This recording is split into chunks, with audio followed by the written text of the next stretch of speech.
Alors, rapidement, on voit un petit peu les qualités, c'est-à-dire les forces et les défauts de chaque tempérament.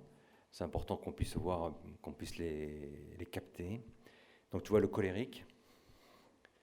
Bon, le colérique, j'ai mis une image, vous reconnaissez, là, c'est le faux Jojo, là, comment il s'appelle?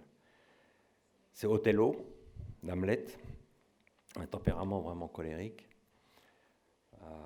joué par Orson Welles, qui joue très bien. Donc, le colérique, il a des forces, qui c'est l'énergie, l'enthousiasme, la force de décision, la confiance en soi. Il est conscient de ses talents. C'est un entrepreneur né. Il initie de nombreux projets. C'est un manager né. Il fait avancer les choses rapidement. Il aime le pouvoir. Il s'accomplit dans la compétition. Ça, ce sont des qualités. Ce n'est pas des défauts. Ce sont les qualités du colérique. Et il est né avec ça. Ce sont ses atouts biologiques. Donc on peut dire en un mot, c'est l'action. C'est l'action. Entrepreneur, manager, tu vois, sûr de soi, conscient de ses talents, enthousiasme naturel. Et les faiblesses, c'est quoi? Donc il est enclin à l'orgueil et à la colère. Il est enclin effectivement à l'orgueil et à la colère. Pourquoi à l'orgueil? Parce qu'il a conscience de son talent. Il a conscience de cette énergie incroyable qu'il a. Il se compare aux autres facilement. Il a tendance à la colère. Pourquoi? Parce que quand il n'obtient pas son résultat, il se fâche. Parce qu'il est orienté complètement sur le résultat matériel. Et tout ce qui est obstacle sur le chemin de la réalisation des objectifs, pour lui, c'est quelque chose d'inacceptable. Donc il se fâche facilement. Il ne prend pas le temps de délibérer avant de décider. Il est enclin à l'activisme aveugle. C'est clair, puisque l'action, c'est son mode de vie. Il est évident que le colérique, il a une tendance à l'activisme aveugle. On le verra, il y a beaucoup de gens qui sont de colériques qui n'ont aucune vie intérieure. Ils n'ont aucune capacité de contemplation. La vie, pour eux, c'est seulement l'action. Et ce sont des pauvres gars. Hein. C'est dramatique à dire, mais c'est une réalité qu'on voit chez bien des gens. La fuite en avant, quoi. Il est enclin à la confrontation à la dictature. Ça, je vous l'ai dit, tous les grands dictateurs qu'on connaît, c'est tous des colériques. Il ne reconnaît pas facilement ses erreurs.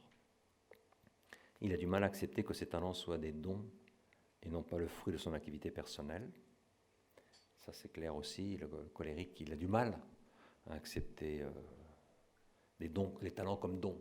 Pour lui, les talents, c'est le fruit d'une activité personnelle, le fruit de produit de son activité personnelle. Et dans la direction des personnes, il a du mal à respecter les sentiments des autres, à les faire grandir, à les responsabilités, à les servir. Donc il a du mal à pratiquer ce qu'on appelle l'inclusion, l'empowerment, dont parlent les Américains. Et ça lui coûte, on en a déjà parlé, je ne vais pas en reparler, mais c'est clair qu'au niveau du leadership, c'est quelque chose de tout à fait très très important. Donc tu vois, il y a des faiblesses, mais il y a des forces. La grande force, c'est vraiment l'action, et la grande faiblesse, c'est souvent de ne pas voir les êtres humains dans l'action, et d'être orienté vers l'action. Après, on verra, on a plein d'exemples quand on va parler des relations entre le tempérament et le caractère.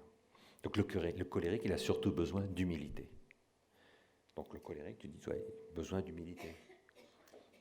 Mais pas d'humilité en tant que je suis rien, je vaux rien, non, parce que c'est pas vrai. Il a une énergie naturelle très forte et très belle. Il a besoin d'humilité en tant que service de l'autre. Comprendre que l'être humain, c'est quelqu'un qu'on doit servir. Tes suiveurs, ce sont ceux que tu sers.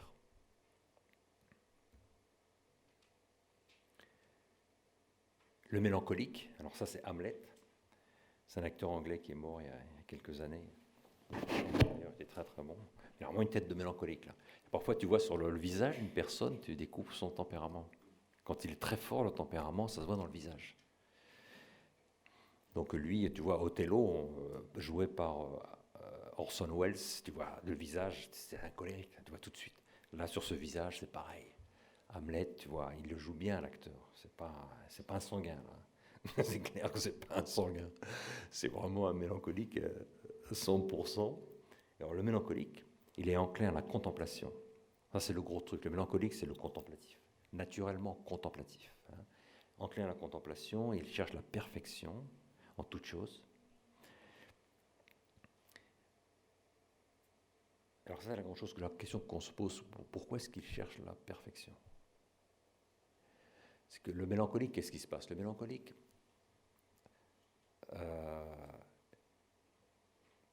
le background de son existence, c'est toujours la perfection.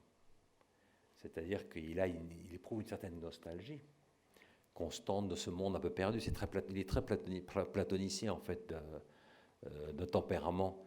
Le mélancolique, il faut que ce soit parfait, sinon c'est nul.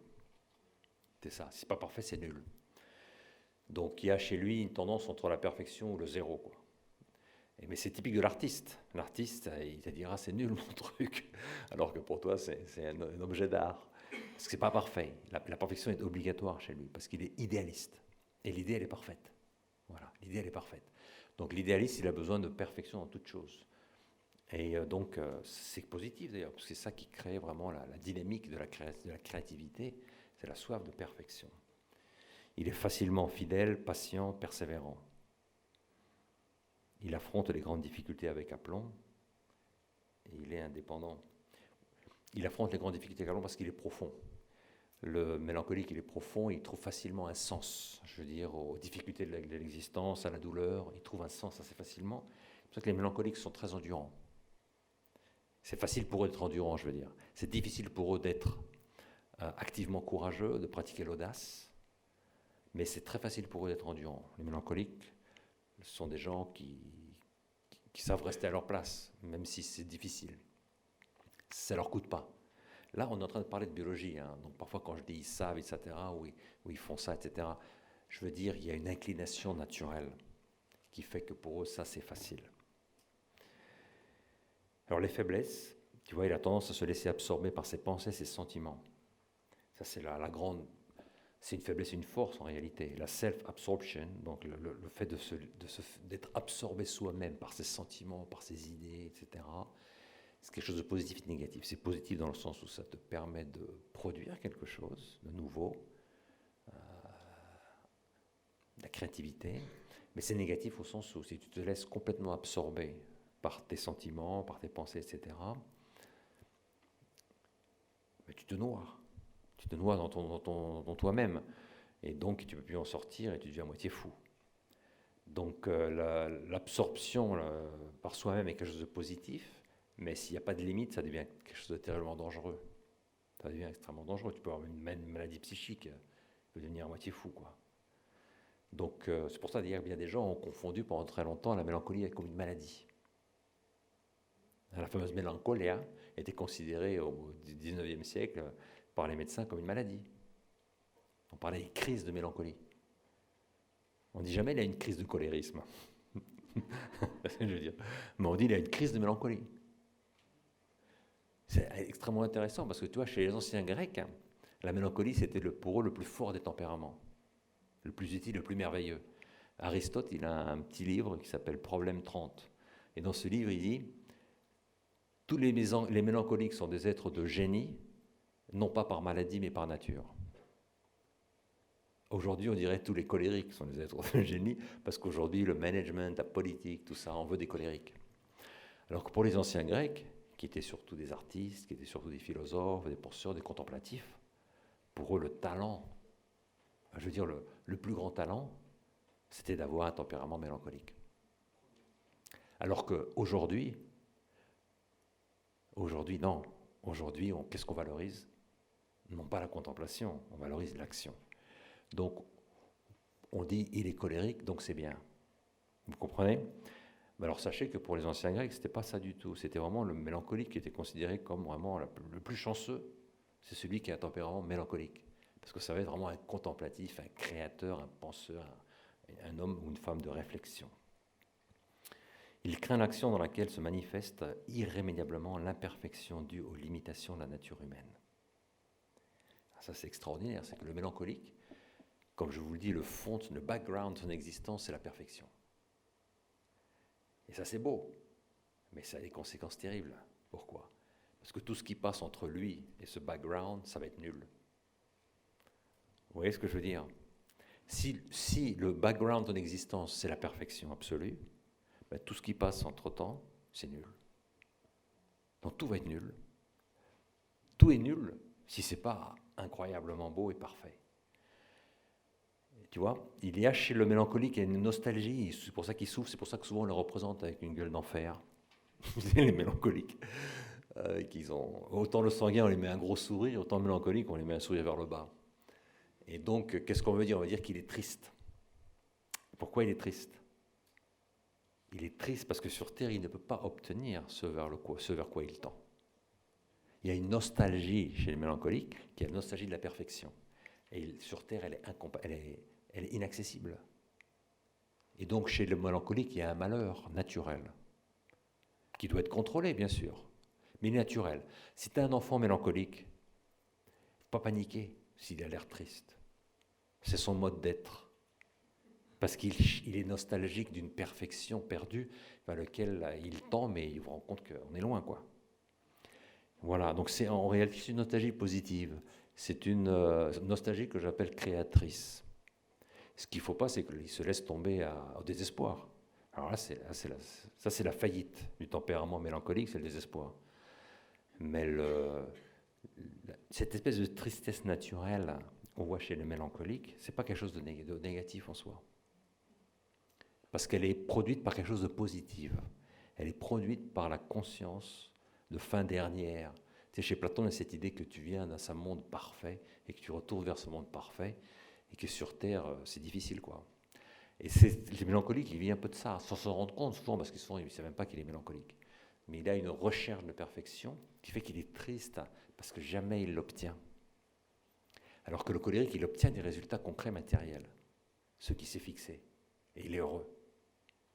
Tu comprends? Le mélancolique, il ne peut pas être heureux, puisque jamais il ne peut obtenir ce vers quoi il tend. Il ne peut pas. Parce qu'il est idéaliste, il tend vers l'idéal. L'idéal, sur Terre, il est inaccessible. Donc tu vois, c'est pour ça qu'on dit, il craint l'action. Parce que l'action, ça veut dire exécution de l'idée. Et l'idée en elle-même, elle est parfaite, puisqu'elle est spirituelle, dans ma tête et dans mon cœur. Elle est belle, elle est parfaite. Mais dans l'action, implémentée, réalisée par des êtres humains, elle va perdre de son contenu, de sa valeur, de sa beauté, de sa force. Et donc il a très peur de l'implémentation, de l'incarnation de l'idée. C'est pour ça qu'il a peur de l'action. Le mélancolique, il est heureux avec sa contemplation, mais l'action pour lui va lui coûter énormément parce qu'il a une peur bleue. Donc on va tout perdre dans l'action. Vous comprenez? On va perdre toute cette grandeur, toute cette beauté, toute cette vérité. Dans l'action, ça va devenir une misère, tout ça. Donc il ne vaut mieux pas agir. Il vaut mieux garder tout ça au fond du cœur et au fond de l'intelligence. C'est un défaut, évidemment, c'est une difficulté, c'est une faiblesse du mélancolique. Il est enclin au pessimisme. Ça, c'est clair. Il a tendance au pessimisme parce que lui, si le background en existence, c'est la perfection, tout ce qui passe entre, je le répète, c'est nul. Et donc, tu vois des défauts tout de suite. Pourquoi est-ce que le mélancolique voit des défauts immédiatement chez les personnes et dans les projets? Parce qu'au fond, il voit la perfection. C'est simple. Le sanguin, il ne voit pas la perfection au fond. Il voit les moyens de s'amuser. Et donc, tout ce qui peut l'amuser est beau. C'est beau. Vous comprenez? C'est très différent comme approche. C'est pour ça que le mélancolique, il faut le comprendre. Il vit dans une ambiance où le fond de tout ce qu'il voit autour, c'est nul parce que ce n'est pas parfait. Il y a le fond au fond et la perfection. Et donc, ça lui coûte de se sourire, ça lui coûte d'être heureux. Il y a toujours cette nostalgie au fond de lui-même qui est qu'on est encore loin de la réalisation parfaite des idéaux qu'on s'est fixés. Il craint l'incertitude et il n'aime pas prendre de risques. Il a peur du monde extérieur. Il aime bien être seul avec lui-même, il aime bien s'occuper de ses pensées, de ses sentiments. Il aime les développer, il aime jouir, il aime de ses sentiments, il aime les comprendre. Il n'aime pas prendre de risques. C'est un mauvais équipier, il aime faire les choses à sa manière. Mauvais équipier. Bien sûr, le meilleur équipier possible, c'est le sanguin, puisqu'il s'amuse avec les autres. Donc il a besoin des autres, il aime être avec les autres, il aime être équipier. Le mélancolique, il n'aime pas faire ce que les autres font. Il aime faire les choses de manière différente. C'est un mauvais équipier. Il n'aime pas le groupe, en fait, le mélancolique. Il n'aime pas le groupe. Il se sent oppressé dans le groupe. Il se sent un numéro dans le groupe. Il sent qu'il perd sa dignité humaine dans le groupe. Et donc il faut les comprendre. Si dans ton groupe il y a des mélancoliques, il faut savoir, bon écoute, il est là parce qu'il a envie de t'aider, mais c'est pas un type ou une femme qui vraiment aime l'expérience du board, l'expérience du conseil d'administration. Ou s'il aime, c'est parce qu'il a vraiment développé des vertus. Mais d'un point de vue naturel, il fait son truc. C'est pas un équipier. S'il fait du sport, il ira nager ou il ira courir 40 km. Mais il n'ira pas dans une équipe de football ou une équipe de volleyball. Tu vois. Et puis il pourra courir pendant 3 ou 4 heures tout seul avec lui-même, et bien, il ne s'en mettra pas. Un sanguin, au bout de 5 minutes, il a besoin de parler avec quelqu'un. C'est d'autres types de personnes, donc ils font des sports différents, c'est évident. Ils font des sports différents. Il se sent facilement offensé, il a tendance à critiquer les autres. Oui, le mélancolique, comme il est profond, une petite offense rentre profondément à l'intérieur de lui-même et il a du mal à en sortir. Parce qu'il est profond. Le colérique, si vous lui dites des trucs un peu comme ça, qu'il n'aime pas, il vous marche dessus. Il vous marchera dessus, c'est terminé, quoi. Et le lendemain, il s'en fout de vous. Le mélancolique, il emmagasine, ça rentre à l'intérieur, ça descend, et même s'il veut pardonner, s'il veut oublier, ça ne veut pas dire qu'il peut. Pardonner, oui, mais oublier, non. Le mélancolique ne peut pas oublier. Il peut pardonner s'il a appris à pardonner. Mais apprendre à oublier, c'est impossible. Il ne peut pas apprendre à oublier. Il ne peut pas oublier. Ça ne s'apprend pas, tout simplement. Donc il ne peut pas oublier. Le colérique, lui, il oublie parce qu'il y a tellement de choses à faire. Il y a l'objectif qui est là devant, qu'il faut atteindre. Et toi, si tu l'emmerdes, il fonce dessus. Il t'a oublié complètement. Tu n'existes plus dans son cadre. Il te marche dessus, tu vois. Alors que le mélancolique, il va falloir qu'il va souffrir. Si tu lui dis deux, trois petits trucs un peu de travers, tu peux être sûr que pendant des années, ça va rester là, quoi. Donc ça, ce sont des... Tu vois, il a tendance à critiquer les autres, il est vachement critique. Hein. Et les mélancoliques, entre nous, il faut savoir, on a une tendance à la critique. Et donc, si tu as une tendance à la critique, tu sais, moi j'ai tendance à la critique parce que je suis mélancolique. Et j'aime la perfection, et comme tout est nul, face à cette perfection vers laquelle je tends, il est normal que je critique tout le monde. Je critique les gens parce qu'ils ne sont pas beaux, je critique les projets parce qu'ils ne sont pas parfaits, et je vois tout de suite les problèmes, je vois les défauts, je vois tout ce qui ne marche pas, tout ce qui n'est pas beau, tout ce qui n'est pas parfait, je le vois tout de suite et j'en parle. Et il faut savoir, écoute, c'est vrai, c'est une réalité, mais ce n'est pas toute la réalité. C'est pas toute la réalité. Et la vie humaine, elle consiste de choses qui marchent, de choses qui ne marchent pas. Il faut vivre avec ça, il faut avancer. Il y a le péché, il y a la réalité du péché, il y a la réalité du mal, il y a les défauts des êtres humains, c'est une réalité. Et si tu ne prends pas ça, si pour toi tout ça c'est nul et ça n'a pas de sens, ben, tu ne peux pas vivre. Il faut que tu apprennes à dépasser tout ça d'une manière ou d'une autre. Le mélancolique, il a besoin d'audace. C'est ça, parce que le mélancolique, il est sur lui-même, il a besoin de sortir de lui-même. Et pour ça, il faut qu'il prenne des risques. Il faut qu'il apprenne à prendre des risques, il faut qu'il apprenne à sortir de lui-même. Il faut qu'il soit audacieux. Les mélancoliques audacieux, c'est des personnalités extraordinaires.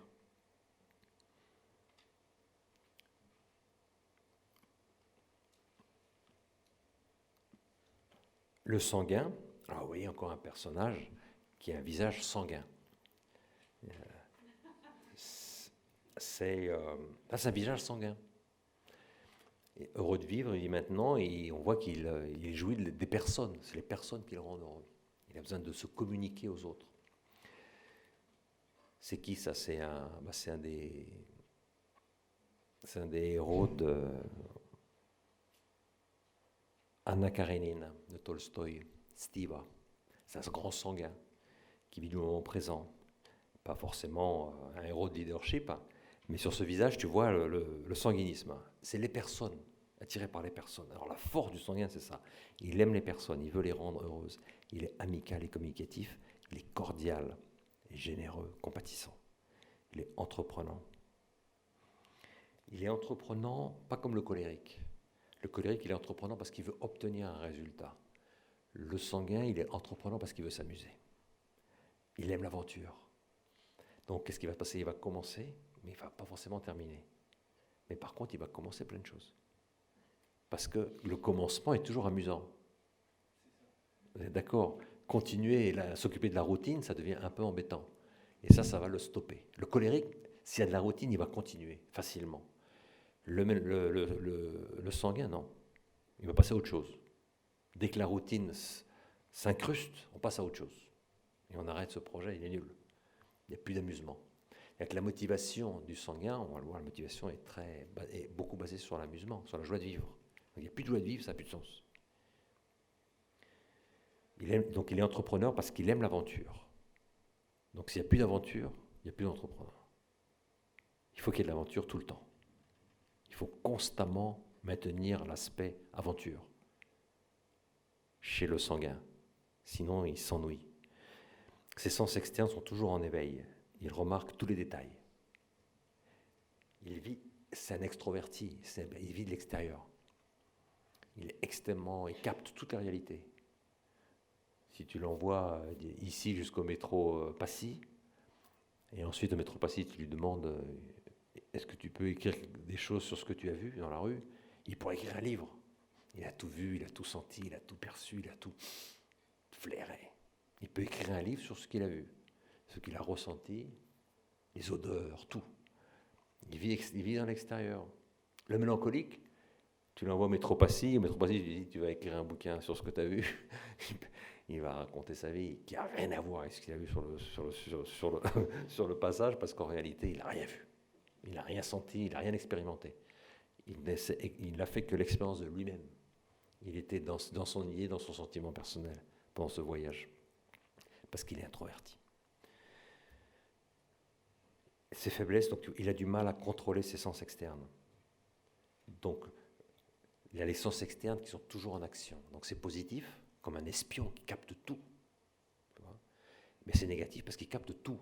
Et il capte des choses qui ne sont pas forcément bonnes. Et ça rentre par les yeux, ça rentre par les oreilles, il capte tout et des choses qui sont un peu négatives, des choses qui peuvent lui faire du mal, il peut les capter. Il faut savoir que le sanguin, tout ce qu'il voit, tout ce qu'il entend, ça reste. Il l'a vu, il l'a capté. Et ça produit des effets en lui. Alors si c'est bon, ça produit des effets négatifs, positifs. Si ce n'est pas forcément très bon, ça peut produire des effets très négatifs en lui. L'amusement est un aspect très important de sa motivation. Il est enclin à la superficialité et à l'instabilité. Il est attiré par tout ce qui est nouveau. Parce que ce qui est nouveau, c'est amusant, c'est amusant. Il veut plaire et il veut que tout le monde l'aime. Je vous rappelle que là, on est en train de donner des définitions plutôt biologiques, donc c'est des inclinations biologiques. Ça ne veut pas dire qu'il est comme ça, ça veut dire c'est pour la simplification du langage que j'emploie des mots, qu'on emploie ces expressions. Mais ça veut dire que physiologiquement, biologiquement, il a une tension vers tout ça. Donc ça, c'est une personne qui ne pratique pas la vertu, qui a très peu de vertu, très peu de caractère. Ses faiblesses sont immédiatement visibles. Elles sont à gauche. Si la personne pratique les vertus, mais il est évident qu'il y a plein de faiblesses ici qui seront dépassées.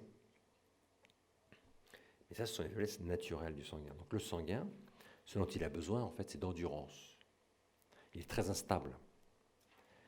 Le sanguin, il vit dans le présent. Et aujourd'hui, c'est aujourd'hui et demain, c'est demain pour lui. C'est-à-dire que demain, ça n'existe pas. Donc si tu signes un contrat avec lui pour 10 ans, il faut savoir que 10 ans, ça veut dire un jour pour lui. Et demain, tu lui diras, écoute, on a signé un contrat hier, et il serait temps qu'on le mette en pratique. Il va dire, quel contrat? C'est-à-dire qu'il a déjà une autre idée dans la tête. il est déjà partant sur un autre projet. Lui, il ne cherche pas forcément à mettre en pratique ses projets, il veut mettre en pratique le projet d'aujourd'hui. Et donc, il y a un manque de stabilité naturelle chez le sanguin. Tu vois, il se distrait facilement pour d'autres choses qui attirent son attention parce que c'est rigolo, parce que c'est amusant. Donc la motivation est très importante chez lui, l'amusement comme motivation. Et donc, ça fait qu'il vit dans le présent. Aussi bien le mélancolique, il vit dans le passé. Le mélancolique, il vit vraiment dans le passé, hein, c'est la nostalgie. Pour le mélancolique, l'avenir, c'est le passé. L'avenir, c'est le passé. Chez les grands metteurs en scène mélancoliques, les scènes du passé dans l'enfance sont constantes. Parce que pour eux, l'enfance, c'est l'avenir. La réalité, c'est l'enfance. Donc c'est le retour dans le passé qui donne un sens à ton avenir. S'il n'y a pas de passé, il n'y a pas d'avenir. La force du mélancolique, c'est justement la force du passé. Donc si le passé n'a pas été assimilé, n'a pas été compris, n'a pas été dramatisé au sens philosophique du terme, il n'y a pas d'avenir. Chez le colérique, il n'y a pas de passé au sens propre du terme. Il n'y a qu'un avenir, il n'y a que les objectifs qu'on s'est fixés et vers lesquels on tend. Et chez le sanguin, il n'y a pas de passé, il n'y a pas de futur. C'est maintenant. Maintenant, on doit être heureux. C'est maintenant qu'on est heureux, pas demain. Donc il faut jouir de la vie telle qu'elle se présente à toi maintenant. Voilà, donc il ne faut pas faire de projet pour après-demain. On ne fait pas de projet d'ailleurs, on vit. C'est ça le sanguin. C'est le moment. Carpe diem, maintenant ou jamais. Tu vois ? Donc il a besoin d'endurance. Parce qu'il y a la vie, pour faire des choses dans la vie, il faut de l'endurance. Il faut vraiment arriver à mettre en pratique nos idéaux, nos idées, et pour ça, il faut de l'endurance. Et on verra, il y a beaucoup de sanguins qui ont été extrêmement endurants, et c'est très beau. Et ceux qui ne le sont pas, ils sont insupportables. Ensuite, il y a le flegmatique. Alors là, qui c'est ? Ça, c'est un personnage aussi de Tolstoï. C'est le fameux Pierre Bezukhov, qui est le héros de Guerre et Paix. C'est un flegmatique. Très grand flegmatique, un intellectuel, un scientifique, un homme de paix intérieure, paix extérieure. C'est le flegmatisme. Quelles sont les forces du flegmatique, tu vois ? Son approche de la réalité est dépassionnée, rationnelle, scientifique. Il sait écouter, il est empathique. Donc l'idée clé, c'est qu'il est rationnel, extrêmement rationnel, dépassionné, un esprit scientifique. Beaucoup de gens qui sont dans la science sont des esprits flegmatiques. Moi, j'ai bien connu le professeur Lejeune, Jérôme Lejeune, le grand français, le généticien qui a découvert les causes du syndrome de Down en 1958. Jérôme était vraiment c'est un flegmatique total. Et il avait une force que lui donnait le flegmatisme. C'est la force de la rationalité, du fait qu'il est quand même dépassionné. Et je ne sais pas si d'entre vous, certains se souviennent des débats télévisés au moment de l'avortement, de la loi Veil en France 75 et ensuite, etc. Jérôme, il gagnait tout. À tel point qu'un jour, la télévision a dit on ne peut plus prendre ce type-là, il gagne tout. Parce qu'il savait utiliser son flegmatisme en étant extrêmement rationnel et complètement dépassionné. Et donc, les spectateurs qui voyaient ça, ils étaient convaincus. Donc, c'est quand même une atout, c'est une force, le fait d'être dépassionné, le fait d'être tranquillité intérieure, cette approche scientifique de la réalité, c'est quelque chose qui est typique des flegmatiques. Il sait écouter, il est empathique.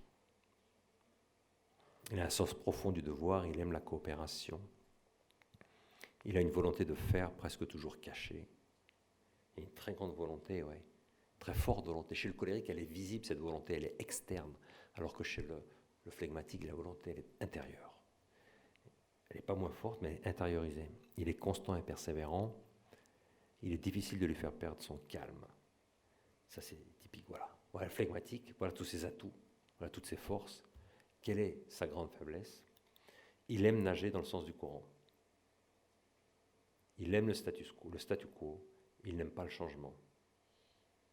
Ça, c'est le grand obstacle en fait du flegmatique, c'est qu'il est porté vers la routine. Si les choses marchent, pourquoi les changer ? Pourquoi faire des révolutions ? Pourquoi vouloir quelque chose de mieux si ça marche, si c'est bon ?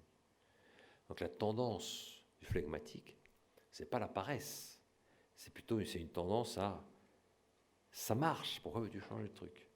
C'est rationnel notre truc, ça fonctionne. Donc il a des difficultés à rêver. Le rêve, pour lui, c'est quelque chose d'absolument incaptable. C'est quelque chose de romantique, c'est quelque chose qui n'est pas réel. Parce que ce n'est pas rationnellement démontrable, parce que c'est de la folie pour eux. Le rêve, pour eux, est facilement folie. Donc ils ont du mal à rêver. Ils ont du mal à rêver parfois sur eux-mêmes. Rêver sur les autres, rêver sur des plans. Donc le mélancolique, il rêve énormément. Il a du mal à mettre son rêve en pratique. Mais le flegmatique, son problème, c'est qu'il a du mal à rêver. Pour lui, le rêve, c'est de la folie. C'est pas mathématique, un rêve, par définition. Donc le flegmatique, et on va le voir, il va falloir qu'il apprenne à rêver. Il a peur de faire des erreurs. Il aime la sécurité. Le mélancolique, ce qu'il a peur, c'est de l'incertitude. Il panique face au fait qu'il ne sait pas ce qui va se passer. Le flegmatique, ce qui lui fait très peur, c'est l'erreur, puisqu'il est très rationnel. Et l'erreur, ça raconte en rationalité. Un être rationnel ne fait pas d'erreur. 2 plus 2 font 4 et pas 5. Donc le flegmatique, il a très très peur des erreurs. Il se sent, dès qu'il fait une erreur, il se sent humilié. Parce qu'un être rationnel ne fait pas d'erreur. Il se sent facilement dépassé. Les obstacles lui semblent insurmontables. Et il évite les conflits à tout prix. Donc voilà, il est très diplomatique, très diplomate, il n'aime pas les conflits, il n'aime pas les confrontations avec les êtres humains, il est dépassionné, il ne veut pas de passion, etc. Tu vois, le flegmatique, c'est des personnes dont on a beaucoup besoin, dans la mesure où, quand tu as des gros problèmes, toi, tu penses que tu as un tempérament mélancolique, par exemple, et tu as plein de problèmes, tu vas voir ton ami qui est flegmatique, et il va te dire, écoute, des 10 problèmes que tu m'as mentionnés, il n'y en a qu'un qui est réel. Les autres, ils existent seulement dans ton imagination, dans ta subjectivité. Mais il y a un seul qui est réel. Et il te tranquillise. Les flegmatiques sont très importants dans la médiation internationale, par exemple. Il y a beaucoup de Finlandais qui sont médiateurs internationaux en Afrique. Chaque fois qu'en Afrique il y a un conflit entre 2 tribus, on va chercher un Finlandais. Ah oui, on prend l'avion, on va en Finlande, on va prendre un ancien ministre, un ancien je ne sais pas quoi. Il arrive et il plaît à tout le monde. Pourquoi? Parce qu'il est complètement dépassionné. Le type, il est complètement dépassionné. On pense qu'il va il va poser le pour et le contre de manière mathématique et scientifique. Il n'a aucun a priori. C'est utile. Ces gens sont extrêmement utiles comme médiateurs, surtout dans les conflits internationaux. Mais aussi dans les conflits, j'imagine, familiaux, personnels, etc. Dépassionnés. Donc, les gens ont confiance. Le gars est tranquille. Il est en paix avec lui-même, donc il va être en paix avec nous, il va pacifier ces situations. Le gros problème qui se pose chez le flegmatique, au niveau moral, au niveau des leadership, ça va être le problème de la magnanimité. C'est que c'est la vertu qui va être le challenge, le défi pour lui. Tendre vers les grandes choses. Puisqu'il aime trop la routine, il n'aime pas le changement. Il est dépassionné, il a du mal à rêver. Il va falloir lui expliquer que le rêve, c'est scientifique, c'est bon pour la nature humaine de rêver. L'homme, il est fait pour rêver, et surtout pour rêver sur lui-même. Rêver de se développer, de rêver d'avancer dans la vie, rêver de devenir une personne excellente. C'est quelque chose de très positif, c'est quelque chose de très rationnel. Et que ce n'est pas rationnel de ne pas rêver. Le flegmatique, il comprend ce vocabulaire. Il faut parler avec lui un vocabulaire pas émotionnel, pas poétique. Avec lui, il faut parler de choses, il faut parler un langage quasi mathématique. Voilà, il faut expliquer le rêve, contrairement à ce que tu penses, c'est quelque chose de rationnel chez l'être humain. Donc toi, comme c'est rationnel, il faut que tu commences à t'intéresser un petit peu au rêve. Le rêve, c'est pas seulement des idées incroyables. Le rêve, c'est une réalité que tu dois toi aussi apprendre à pratiquer. Il y a beaucoup de flegmatiques qui ont été extrêmement magnanimes. Je vous ai parlé de Jérôme Lejeune, que j'ai connu, c'est un être d'une magnanimité inouïe. Il avait une mission dans la vie extrêmement claire. Tu vois. Crier la vérité scientifique sur le début de la vie humaine et les conséquences morales qui en découlent. Pour un flegmatique, c'est un rêve, ça. Hein, c'est un rêve incroyable. Mais c'est un rêve bien flegmatique. C'est le rêve d'un flegmatique magnanime. Crier une vérité scientifique, non pas idéologique. Et les conséquences morales qui en découlent. Donc c'est une personne, le jeune, qui est vraiment, c'était un magnanime incroyable. C'est un très grand Français, en plus d'avoir été un très grand ami d'Alexandre Amarre. Voilà, et la France a donné quand même au monde des gens absolument incroyables. Il faut en parler.